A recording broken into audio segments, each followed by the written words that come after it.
Saudara-saudara yang dikasihi Tuhan, senang bisa berjumpa dengan saudara-saudara melalui sapaan Gembala GKI pada saat ini. Bersama saya, Beni Halim, Pendeta GKI Serang, Banten. Mari kita berdoa.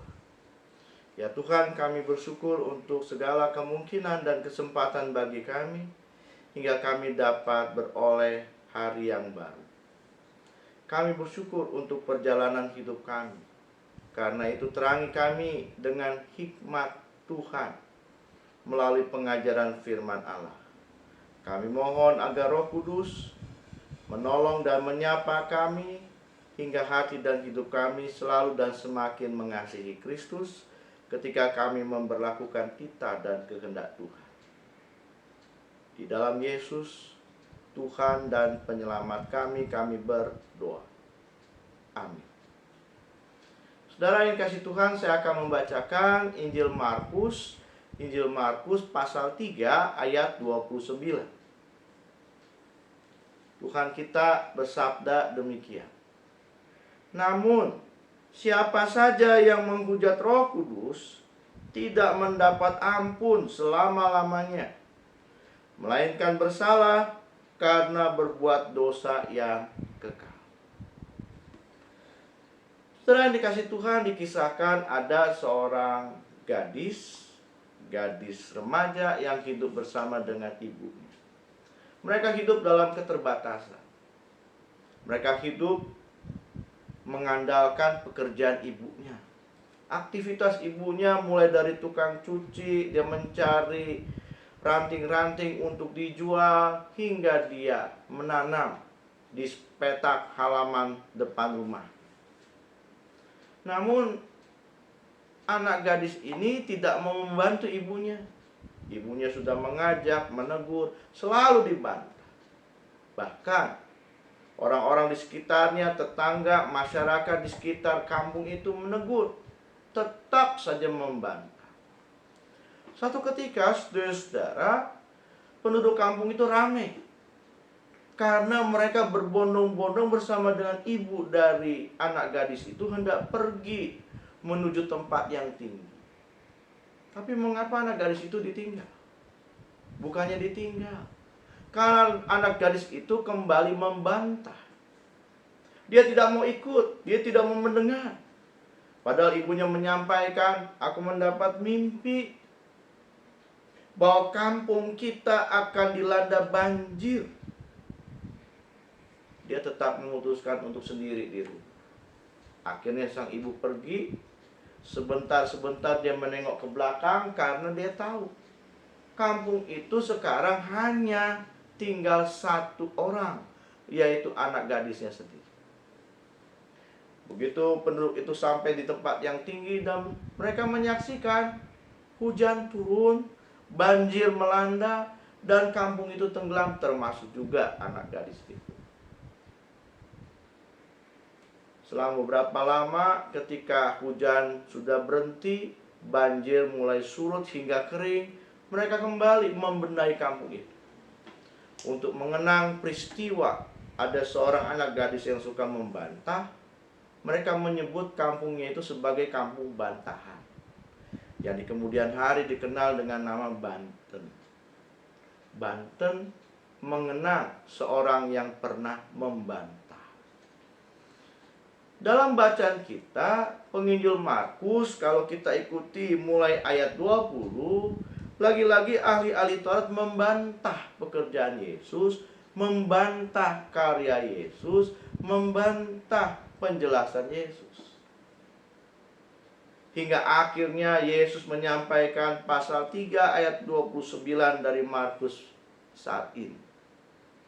Siapa saja yang menghujat Roh Kudus tidak mendapat ampun selama-lamanya, melainkan bersalah karena berbuat dosa yang kekal. Mengapa tidak tersedia pengampunan lagi? Apakah kesempatan itu sudah tidak ada?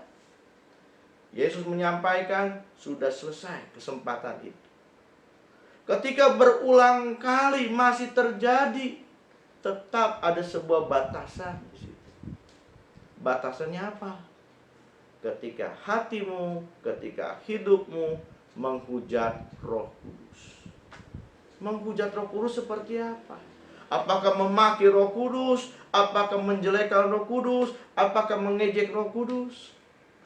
Nah, saya ingat yang pernah disampaikan oleh Pendeta Eka Dharma Putra saat saya ikut dalam kelas katekisasi. Pendeta Eka menyampaikan dosa menghujat Roh Kudus adalah mengeraskan hati, suka membantah, menolak, menutup diri. Disitulah dosa menghujat Roh Kudus. Karena Roh Kudus adalah Roh Allah yang perkasa, yang berkuasa, namun tidak pernah memaksa. Dia menyapa, dia menerangi, dia menuntun dengan gambaran sama seperti ruah yang adalah angin di situ. Kalau tidak merespon, kalau menolak, ya resiko sendiri. Dari situlah saudara Yesus mengingatkan bahwa siapa saja yang menghujat Roh Kudus tidak mendapat ampun selama-lamanya. Saudara yang dikasih Tuhan, kita hidup karena Roh Kudus menolong. Kita hidup dan percaya kepada Kristus karena Roh Kudus juga menolong.